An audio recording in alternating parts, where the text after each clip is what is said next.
Hello there, lovely people. It's Alex from Nintendo Life here, and today we're reviewing for you Vampire Crawlers, the Turbo Wild card from Vampire Survivors on the Nintendo Switch. This review was originally written by the lovely Parker Johnson and has been adapted for video by me. But anyway, that's more than enough waffling. Let's dive right into things.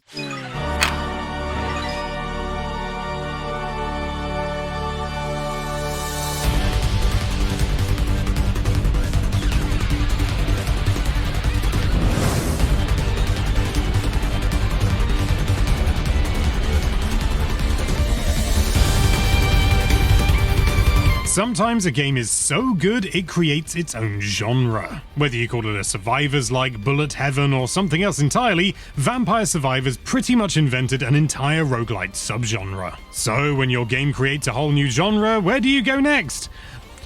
Cards! Vampire Crawlers is the latest game from the Vampire Survivors studio, Poncle. The greatest trick that has been hiding in plain sight is that Vampire Crawlers is not a sequel, nor is it even really a spin-off. It's a sort of adaptation. It translates the survival sensation to a deck builder really well, twisting familiar tenets into a new creation, and it's mostly structurally sound, even if it sometimes buckles under its own weight. Vampire Crawlers is all about combos. Like traditional deck builders, you have a pool of mana, and each card costs mana to play. However, the order in which you play your cards matters enormously. If you play cards in ascending mana cost order, you'll get a combo multiplying the damage, armor, or other effects you gain from the next card played in that combo. For instance, if you play the Whip, which costs 0 mana, and then play Garlic, which costs 1 mana, Garlic will deal double its usual damage. And that's not the only combination mechanic either. Evolutions are also here, allowing you to combine your cards into more powerful ones. Most of these formulas are basically the same as they were in Vampire Survivors, so if you know your way around those weapons, you'll be right at home combining them here.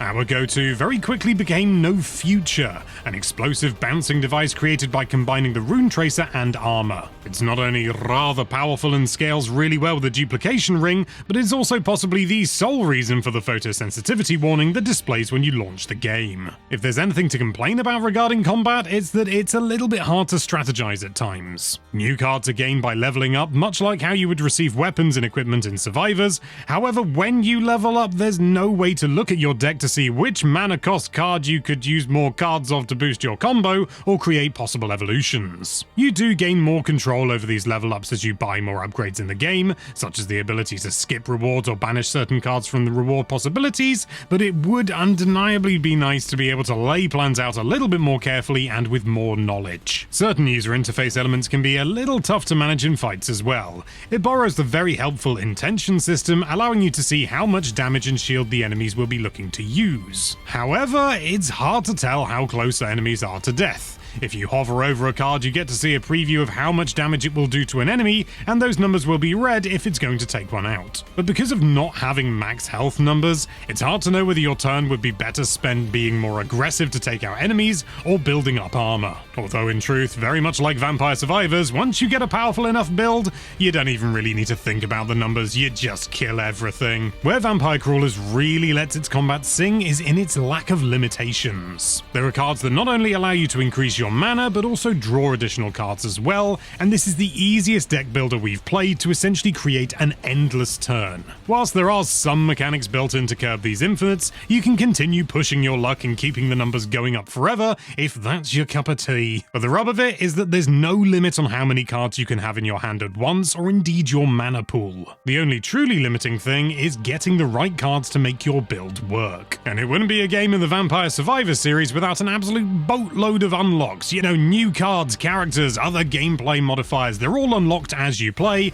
and whilst you may eventually find the character and cards you turn towards whenever you get the option, the constant drip of new things makes it always feel like we had at least one new way to freshen up our next turn. You can even modify cards in some really interesting ways. At one point, we created a whip that actually cost -1 mana, meaning the number to start combos was, well, it was 1 lower than 0, and you get 1 mana just for playing it. However, under the weight of all this content and depth, there are some cracks that start to show. We had a frequent visual bug where, despite all enemies being defeated, one or two were just still there on screen. It's easy enough to just walk past them, of course, but it does leave things being a little bit confusing. The worst bug we faced, though, was after defeating a boss encounter, and that encounter just didn't end. We were able to summon another enemy just to defeat it and therefore end the encounter, but if we didn't have the means to do that, we would have had to just reset the run entirely, which was going surprisingly well. It's not clear whether these issues are Switch 2 specific, as we played the Switch 1 version on a Switch 2, and in fact there is a native Switch 2 version as well, which I'll be talking about in my personal thoughts, but we're just gonna have to cross two of our fingers that they're gonna be fixed eventually. And speaking of the Switch 1 version on Switch 2, Vampire Crawlers really sings in handheld mode. With how busy the screen can get with various effects and how crowded your hand can get, the touchscreen is an absolute godsend in these moments. You can tap pretty much everything on the screen to see what's going on with it and get definitions for certain stats. You can also rearrange your hand using the touchscreen, making things a lot more manageable. It's that dream kind of, I've only got half an hour to play a game kind of roguelike. If you're going to create a deck builder out of Vampire Survivors, we think Vampire Crawlers is pretty much exactly the result you'd hope for, if you ignore the bugs. It combines all of the weapons and power-ups from the first game with clever fusions and twists on traditional deck-building temppoles. Even things that are annoying, like not being able to check your deck when selecting an upgrade and those hard-to-track damage numbers, feel more like quirks of the franchise. It scratches that itch in the brain in a familiar way, and the euphoric feeling of creating an absolutely broken build still feels fantastic. Vampire Crawlers, the turbo wildcard from Vampire Survivors? You're getting an 8 out of 10 from us. Now that we've got the official stuff out of the way, it's time for Alex's personal thoughts, and I've not sunk like an enormous amount of time into this game. I would say probably less than 10 hours, but it's already got its hooks in me. I am very much a fan of roguelikes, but at the same time, the card-based deck-building ones never quite got they never quite grabbed me. Like, I enjoyed Slay the Spire, but I played it for a bit and I was like, okay, and then I just moved on. I enjoyed it, but then I moved on. And I'm not getting that with this game, which is both fantastic and slightly terrifying. It's that classic trying to synergize and just flat out break the game with the biggest numbers possible, and I don't think I'm anywhere near approaching that level just yet, as you can probably tell from the footage, and as the fact that I said I'm not very far in the game, but I'm having an absolute blast with it.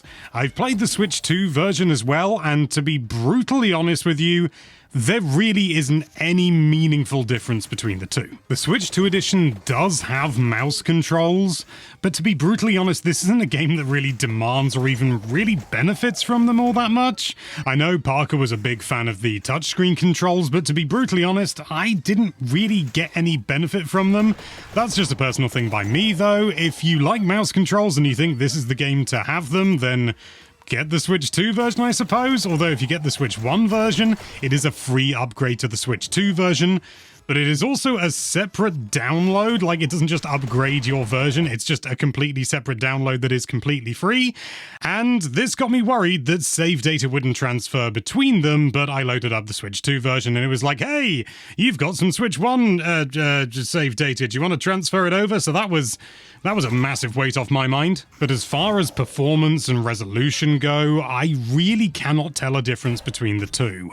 It is just as pixelated on Switch 1 as it is on Switch 2, and it has the same weird performance dips when you do big things. You're doing big things, but given the scale of this game, it should be running flawlessly, so it's a little bit disappointing, but it doesn't actually affect the gameplay in any meaningful way, so it's fine. Like I said though, get the Switch 1 version first and then get the Switch 2 version for free, just because then you've got technically two versions of the game, so you can have like one that's on a Switch 1 that you've got and one on a Switch 2. I mean, I don't really see any major benefit to it, but a 2 is better than 1. But to sum everything up, I've been really enjoying this game, and if you look at this and you think you might, I'm pretty sure you're going to.